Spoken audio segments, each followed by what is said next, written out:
दोस्तों, पहले हमारा भारतवर्ष पृथ्वी के बहुत बड़े भूभाग पर फैला हुआ था, जो प्राचीन काल में जम्बूद्वीप और बाद में आर्यावर्त के नाम से भी जाना जाता था।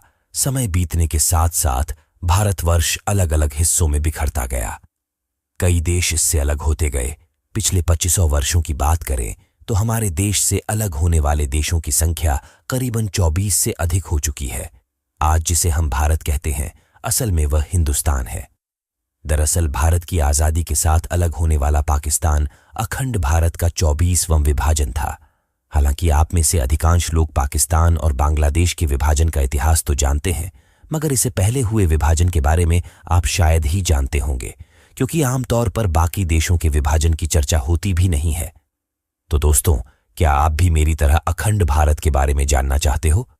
आइए इस वीडियो में हम आपको बताने वाले हैं कि आखिरकार हमारा अखंड भारत कैसा दिखता था, अखंड भारत का विभाजन क्यों होता गया, अखंड भारत से अलग होने वाले देश कौन कौन से हैं, क्या पुनः है अखंड भारत संभव है? जानेंगे अखंड भारत का पूरा इतिहास।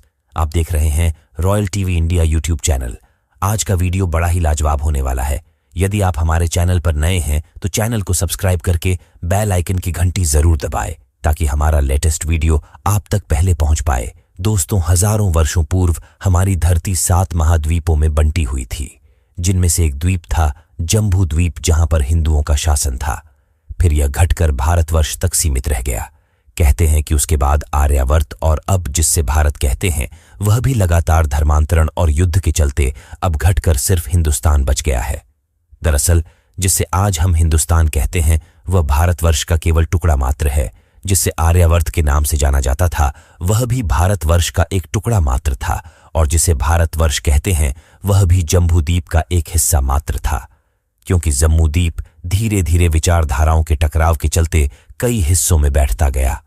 दोस्तों, कहा जाता है कि महाभारत के युद्ध के बाद यहां से वैदिक संस्कृति खत्म होने लगी, समाज टूटने लगा। इस युद्ध के बाद अखंड भारत अलग अलग धर्म और संस्कृतियों में बंटता चला गया और खंड खंड होता गया। इस युद्ध ने समुच्चय आर्यावर्त को खंड खंड कर दिया। धीरे धीरे विदेशी जातियां आकर बसने लगी। हिंदुस्तान पर कई आक्रमण होने लगे। यौवन, शक और कुषाणे का आक्रमण भारतवर्ष के लिए बर्बादी के कारण बनते गए। कहते हैं कि पुरुवंश के दुष्यंत और शकुंतला के पुत्र भरत के नाम पर भारत नाम पड़ा था। बाद में इसके कुछ क्षेत्र को आर्यावर्त कहा गया। ज्यादातर लोग भारतवर्ष को ही आर्यावर्त मानने लगते हैं, मगर यह सही नहीं है। आर्यावर्त केवल भारतवर्ष का कुछ हिस्सा था। वेदों में उत्तर भारत को ही आर्यावर्त माना गया है। आर्यावर्त का अर्थ आर्यों के निवास स्थान से माना गया है। जो लोग वैदिक संस्कृति के अनुसार जीवन बिताते हैं, उन्हें ही आर्य माना गया है। हालांकि आर्यावर्त का विस्तार काबुल की कुंभ नदी से भारत की पवित्र गंगा नदी तक माना जाता था। हर काल में आर्यावर्त का क्षेत्र कुछ बदलता गया। पिछले 2500 वर्षों में भारतवर्ष का कई बार विघटन होता गया। भारत से अलग होकर कई नए देश बांटे गए। 1947 में अलग होने वाला पाकिस्तान देश भारतवर्ष का 24वें अलग होने वाला देश माना जाता है। दोस्तों, अखंड भारत में अफगानिस्तान, ईरान, जिसे आर्यन कहा जाता था, पाकिस्तान, तिब्बत, भूटान, म्यांमार, बांग्लादेश, श्रीलंका, नेपाल के अलावा पहले भारत का साम्राज्य आज के Malaysia, Philippines, Thailand, Vietnam, Cambodia और इंडोनेशिया तक फैला हुआ था। लेकिन कालांतर में भारत से अलग होकर कई देश नए देश का रूप लेते गए। इस बात को हम ऐसे समझ सकते हैं कि हमने इतिहास में कभी नहीं पढ़ा कि किसी विदेशी जाति या अंग्रेजों ने पाकिस्तान, बांग्लादेश, भूटान, तिब्बत, म्यांमार या श्रीलंका पर हमला किया हो, क्योंकि यह देश अस्तित्व में थे ही नहीं। यहां केवल भारत ही तो था।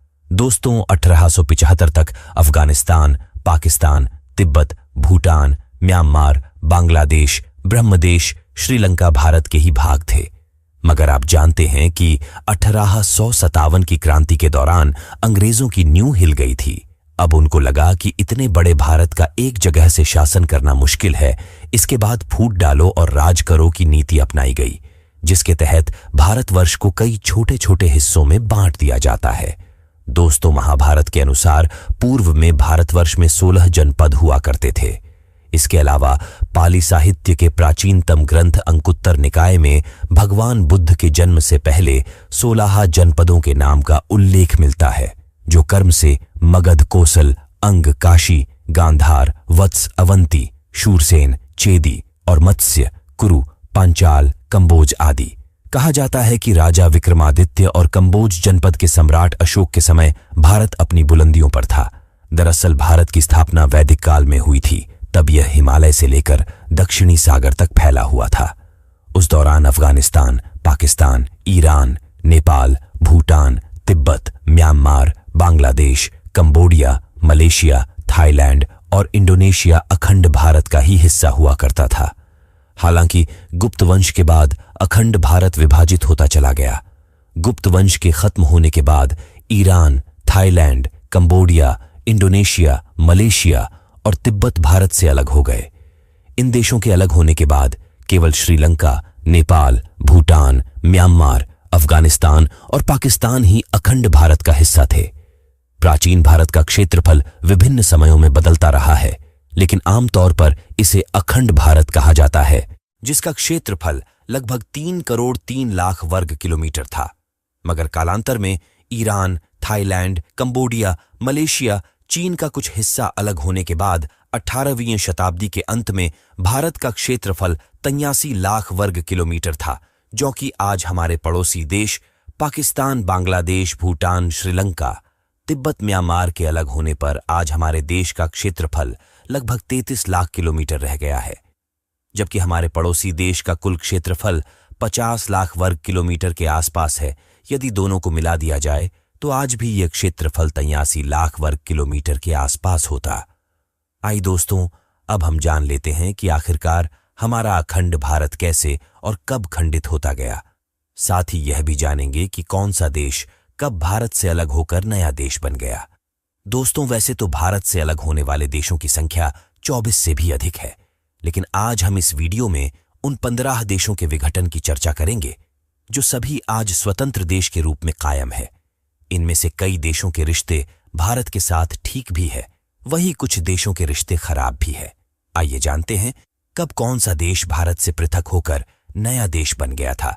नंबर 1, अफगानिस्तान। अफगानिस्तान का निर्माण कंधार और कंबोज के कुछ हिस्सों को मिलाने से हुआ था। इस पूरे प्रदेश में जहां पहले हिंदू शाही और पारसी राजवंशों का शासन रहा था, बाद में यहां बौद्ध धर्म का प्रचार प्रसार अधिक होने के कारण यहां के राजा भी बौद्ध ही हुए थे। महाभारत की गांधारी और पांडवों के मामा शकुनी भी अफगानिस्तान के ही थे। हालांकि आगे चलकर अफगानिस्तान पर सिकंदर ने आक्रमण कर दिया था। इसके बाद 7वीं शताब्दी में अरब के मुसलमानों एवं तुर्कों ने आक्रमण कर दिया था। हालांकि अंग्रेजी हुकूमत के दौरान अफगानिस्तान ब्रिटिश इंडिया के शासन के अधीन था। आखिर में 18 अगस्त 1919 को अंग्रेजों ने अफगानिस्तान को आजाद कर दिया था, जिसके बाद यह भारत से अलग होकर स्वतंत्र देश बन जाता है और आज इस पर तालिबानी सत्ता कायम है। नंबर 2, नेपाल। दरअसल नेपाल अखंड भारत का ही एक भूभाग था। प्राचीन भारत के 16 जनपदों में नेपाल का कुछ हिस्सा शामिल था। यह है आर्य संस्कृति का मुख्य केंद्र था। रामायण की सीता का जन्मस्थान मिथिला यही है।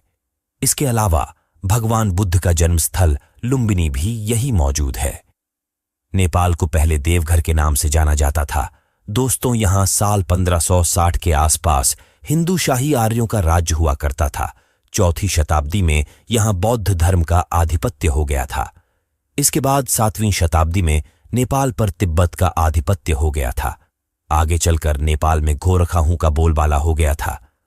25 सितंबर 1768 को पृथ्वी नारायण शाह ने कुछ पहाड़ी हिस्सों को मिलकर नेपाल के एकीकरण की नेपाल की नींव रख दी। ब्रिटिश सप्ताह के दौरान नेपाल पर भी अंग्रेजों का ही राज्य स्थापित हो चुका था। साल 1923 में ब्रिटिश और नेपाल के बीच एक संधि हुई थी, जिसमें नेपाल को एक स्वतंत्र देश घोषित कर दिया जाता है। दोस्तों, नेपाल अखंड भारत से अलग होकर एकमात्र हिंदू देश बना था। हालांकि 2008 के बाद नेपाल भी धर्मनिरपेक्ष देश बन गया है। नंबर 3, भूटान। दोस्तों, भूटान भारत का अभिन्न अंग था। भूटान भौगोलिक रूप से हिंदुस्तान से जुड़ा हुआ है। भूटान में आज भी वैदिक और बौद्ध धर्म के लोग निवास करते हैं। साल 1906 में अंग्रेजों ने भूटान को अपने अधिकार में ले लिया था। भारत की आजादी के 2 साल बाद साल 1949 में भारत ने भी भूटान को वह सारी जमीन लौटा दी जो अंग्रेजों के पास थी। लेकिन आज भी भूटान की बाहरी सुरक्षा भारत के हाथों में है। नंबर 4, तिब्बत अखंड भारत में त्रिविस्तक का नाम तिब्बत, रशिका और तुषारा 2 राज्यों से मिलकर बना है। तिब्बत पहले हिंदू संस्कृति और धर्म का केंद्र हुआ करता था। पहले यहां हिंदू शाही राजा का राज्य था, बाद में बौद्ध धर्म का प्रसार हो गया था। दरअसल आगामी दिनों में तिब्बत बौद्ध धर्म का गढ़ बन गया था।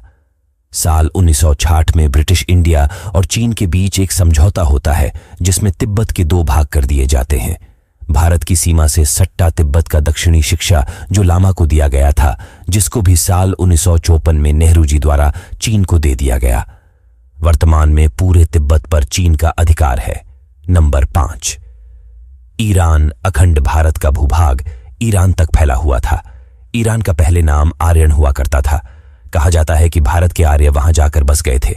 7वीं शताब्दी के बाद ईरान के पड़ोसी देश की अरबों ने ईरान पर आक्रमण करके अपने कब्जे में ले लिया था। इसके बाद यहां के आर्यों को इस्लाम में कन्वर्ट कर दिया गया। दोस्तों, आज ईरान एक इस्लामिक कंट्री है। Number 6, Cambodia.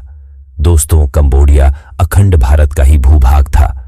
कहा जाता है कि प्रथम शताब्दी में कंबोडी नामक ब्राह्मण ने यहां हिंदू राज्य की स्थापना की थी।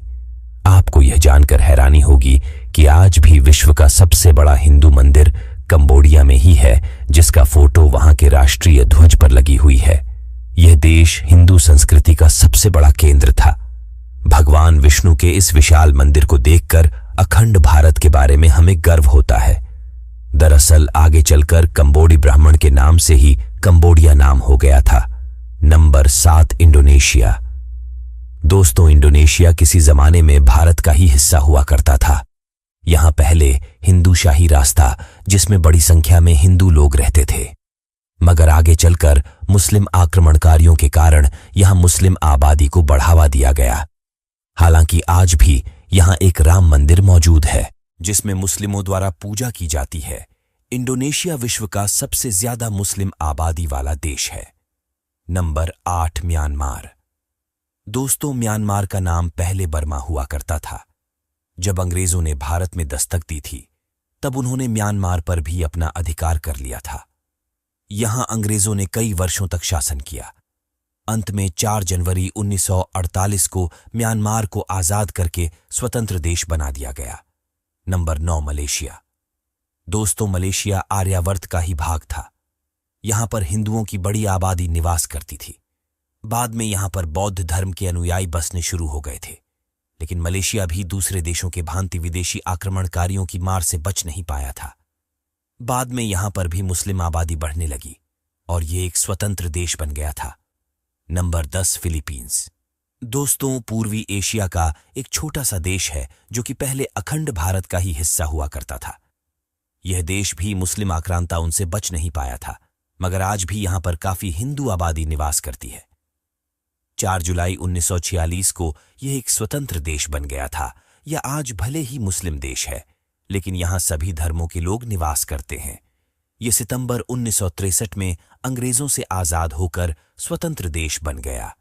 नंबर 11 है थाईलैंड। दोस्तों, थाईलैंड दुनिया के खूबसूरत देशों में शुमार है जो कि पहले भारतवर्ष का ही हिस्सा था।